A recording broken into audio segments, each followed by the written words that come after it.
नमस्कार, प्रांजल ज्ञान गंगा में आप सभी का स्वागत है। हम संक्षिप्त महाभारत पढ़ रहे हैं जिसमें कि स्त्री पर्व चल रहा है। कल हमने कथा में विदुर जी का महाराज धृतराष्ट्र के प्रति संसार के स्वरूप, उसकी भयंकरता और उससे छूटने के उपाय का वर्णन की कथा को पढ़ा था। आज हम कथा में शोकमग्न राजा धृतराष्ट्र को महर्षि व्यास का समझाने की कथा को पढ़ेंगे। तो चलिए कथा में सुनते हैं कि महर्षि व्यास जी धृतराष्ट्र को क्या समझाते हैं। श्री वैशंपायन जी कहते हैं, राजा विदुर के ये वचन सुनकर राजा धृतराष्ट्र पुत्र शोक से व्याकुल हो मूर्छा खाकर पृथ्वी पर गिर पड़े। उन्हें इस प्रकार अचेत होकर गिरते देख श्री व्यास जी विदुर, संजय, सदगण और जो विश्वास पात्र द्वारपाल थे वे शीतल जल के छींटे देकर ताड़ के पंखों से हवा करने लगे और उनके शरीर पर हाथ फेरने लगे। इस प्रकार उनके बहुत देर तक उपचार करने पर राजा को चेत हुआ और वह पुत्र शोक से व्याकुल होकर विलाप करने लगे। मनुष्य जन्म को धिक्कार है, इसमें भी विवाह आदि करके परिवार बढ़ाना तो बड़े ही दुख की बात है। इसी के कारण बार बार तरह तरह के दुख पैदा होते हैं। पुत्र, धन, सुहृदय और संबंधियों का नाश होने पर विष और अग्नि के दाह के समान बड़ा ही दुख भोगना पड़ता है।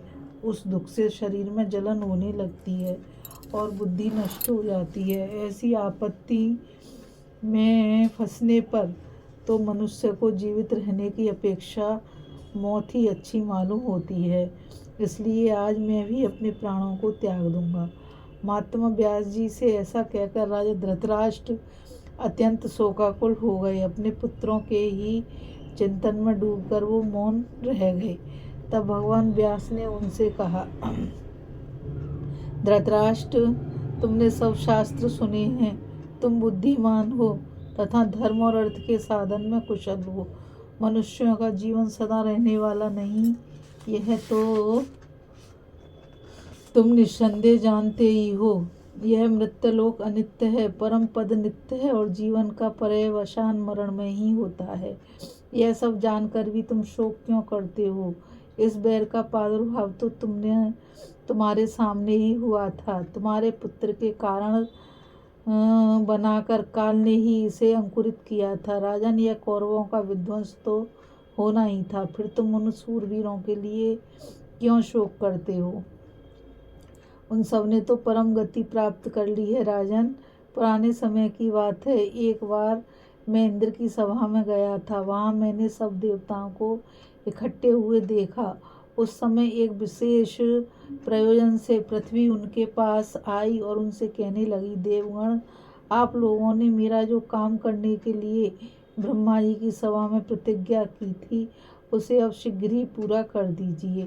उसकी यह बात सुनकर विष्णु भगवान ने कहा, राजा धृतराष्ट्र के 100 पुत्रों में जो सबसे बड़ा दुर्योधन है वह तेरा काम करेगा। उसके निमित्त से अनेकों राजा कुरुक्षेत्र में आकर अपने सुदृढ़ शस्त्रों के प्रहार से एक दूसरे का संहार कर डालेंगे। इस प्रकार उस युद्ध में तेरा सारा भार उतर जाएगा। अब तू शीघ्र ही जा और सब लोगों को धारण कर। राजन, तुम्हारा पुत्र जो दुर्योधन था उसके रूप में काल के अंश ने ही गांधारी के गर्भ से जन्म लिया था। इसी से वह ऐसा असहनशील, चंचल, क्रोधी और कूटनीति से काम लेने वाले था। देवयोग से उसके भाई भी ऐसे ही उत्पन्न हुए और मामा शकुनी तथा परम मित्र कर्ण भी ऐसे ही मिल गए। ये सब पृथ्वी का भार उतारने के लिए ही एक साथ उत्पन्न हुए थे। जैसा राजा होता है वैसी ही उसकी प्रजा भी होती है। राजन, यदि स्वामी धार्मिक है तो अधर्मी सेवक भी धार्मिक बन जाते हैं। सेवकों की प्रवृत्ति स्वामी के गुण दोषों के अनुसार होती है, इसमें संदेह नहीं है। राजन, दुष्ट राजा का सत्संग होने से तुम्हारे और भी पुत्र मारे गए। इस बात को देवर्षि नारद जानते थे।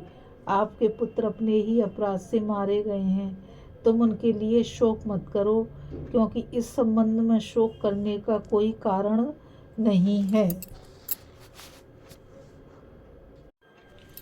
पांडवों ने तुम्हारा जरा भी अपराध नहीं किया है राजन। वास्तव में तो तुम्हारे पुत्र ही दुष्ट थे। उन्होंने इस देश का नाश कराया है। पहले राजसूय यज्ञ के समय देवर्षि नारद ने राजा युधिष्ठिर की सभा में कहा था कि राजन, तुम्हें जो कुछ करना हो वह कर लो। एक समय ऐसा आएगा कि सारे कौरव पांडव आपस में युद्ध करके नष्ट हो जाएंगे। नारद जी की यह बात सुनकर उस समय पांडवों को बड़ा शोक हुआ था। इस प्रकार मैंने तुम्हें यह देवसभा का पुरातन गुप्त वृतांत सुनाया है। इसे सुनाने में मेरा यही उद्देश्य है कि किसी प्रकार तुम्हारा शोक दूर हो जाए तथा इस युद्ध को देवी योजना समझकर तुम पांडु पुत्रों पर स्नेह करने लगो। इसी से उन्होंने कौरवों के साथ युद्ध रोकने का इतना प्रयत्न किया था राजन, परंतु देव बड़ा प्रबल है। इस जगत के चराचर प्राणियों के साथ काल का जो संबंध है उसे कोई नहीं टाल सकता। तुम तो बड़े धर्मात्मा और बुद्धिमान हो, तुम्हें प्राणियों के जन्म मरण के रहस्य का भी पता है, फिर मोह में क्यों फंसते हो। राजा युधिष्ठिर को यदि मालूम हो गया कि तुम अत्यंत शोकातुर हो और बार बार घबराकर अचेत हो जाते हो तो वे प्राण त्याग देंगे। वीरवर युधिष्ठिर तो सर्वदा पशु पक्षियों पर भी कृपा करते हैं, फिर वे तुम्हारे प्रति दया भाव क्यों नहीं रखेंगे। अतः मेरी आज्ञा मानकर और विधि का विधान टल नहीं सकता, ऐसा समझकर तथा पांडवों पर करुणा करके तुम अपने प्राण धारण करो। ऐसा बर्ताव करने से संसार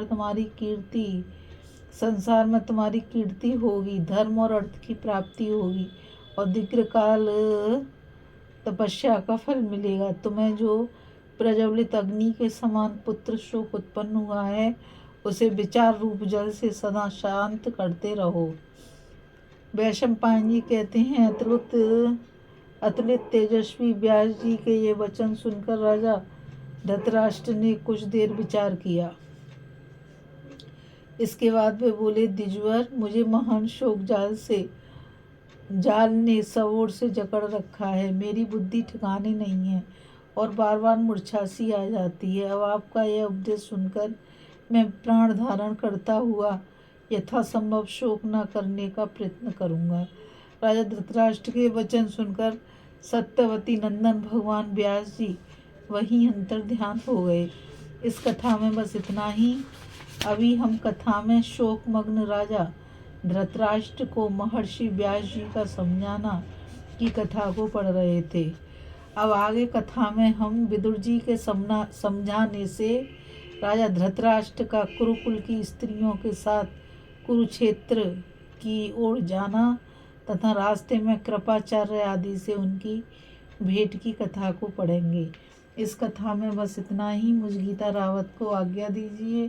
कल फिर मिलेंगे एक नई कथा के साथ। और मैं आप सभी से यही कहना चाहूँगी कि इस चैनल को ज़्यादा से ज़्यादा लाइक, शेयर और सब्सक्राइब कीजिए ताकि ये अमूल्य ज्ञान अधिक से अधिक लोगों तक पहुंच सके, क्योंकि हमारे संस्कार ही हमारी विरासत है और यह इतना अमूल्य ज्ञान है। महाभारत के इसमें जीवन को जीने के लिए सारी शैलियाँ बताई गई हैं, तो इस वजह से इस कथा को हमें ज़्यादा से ज़्यादा लोगों तक पहुंचाना चाहिए। राधे राधे, जय श्री कृष्णा, नमस्कार।